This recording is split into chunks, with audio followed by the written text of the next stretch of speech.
Bonjour à tous, nous sommes sur Report Ouest, nous sommes devant la mairie de Lannion où se déroule en ce lundi 23 novembre une manifestation contre la loi de sécurité globale dont l'article 24 divise tout particulièrement. Ce sont les étudiants en journalisme de l'IUT de Lannion qui sont à l'initiative de ce rassemblement. Au total, environ 400 personnes se sont réunies sur le parvis de la mairie pour protester contre cette loi. Les discours se sont succédés pendant 1 heure avec un respect du port du masque. Une étudiante en licence de journalisme a d'ailleurs pris la parole pour revendiquer son opposition à cette loi. Alors, nous dénonçons notamment cet article de loi liberticide. Nous estimons qu'elle met en danger des libertés publiques fondamentales, et notamment la liberté de la presse, la liberté d'expression et le droit de l'information. Mais alors, quelle est cette loi et pourquoi divise-t-elle autant ? Initiée par Gérald Darmanin, elle a pour objectif de protéger les forces de l'ordre et d'intégrer les forces de sécurité privées au service de l'État. Dans cette loi, c'est l'article 24 qui divise tout particulièrement. Pour l'instant très floue, elle prévoit l'interdiction de diffusion d'images de forces de l'ordre en intervention sous peine d'1 an d'emprisonnement et de 45 000 € d'amende. Cet article fait suite à de nombreuses mentions des forces de l'ordre en service sur les réseaux sociaux. Mais l'article ne fait pas l'unanimité, même au sein de la majorité.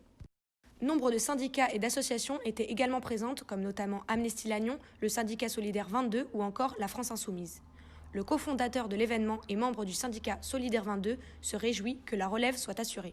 Toutes les manifestations ne sont pas dans ce cadre-là, mais là il y a beaucoup de jeunes et moi ça me ravive le cœur de passer le témoin à des nouvelles générations et qui ont une autre conscience politique, enfin des enjeux politiques de cette loi, quoi. Et surtout des futurs journalistes. Alors là c'est le summum de... Pourquoi ça vous tenait à cœur de venir à ce rassemblement contre la loi de sécurité globale ?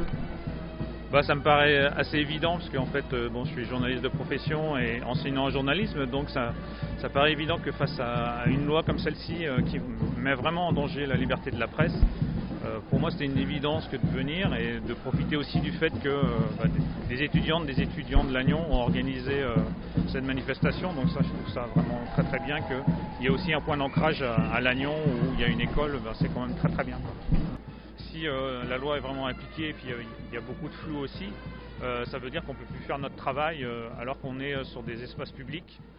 La manifestation s'est déroulée sans accroc avec des manifestants déterminés à se faire entendre. Pourquoi avez-vous tenu à être sur cette manifestation aujourd'hui ? Parce que c'est hyper important, parce que ce soit pour les citoyens ou pour les journalistes, filmer la police c'est primordial pour contrôler leur action, pour une démocratie stable. C'est juste hyper important en fait, et que ça soit même tous les citoyens, même les manifestants, même pour n'importe qui, il faut pouvoir filmer la police tout le temps. Il y a des énormes affaires de violence policière qui ne sont pas sorties, des grosses affaires d'État qui ne sont jamais sorties, donc c'est primordial. Un nouveau rassemblement à Lannion est déjà prévu pour ce samedi 28 novembre.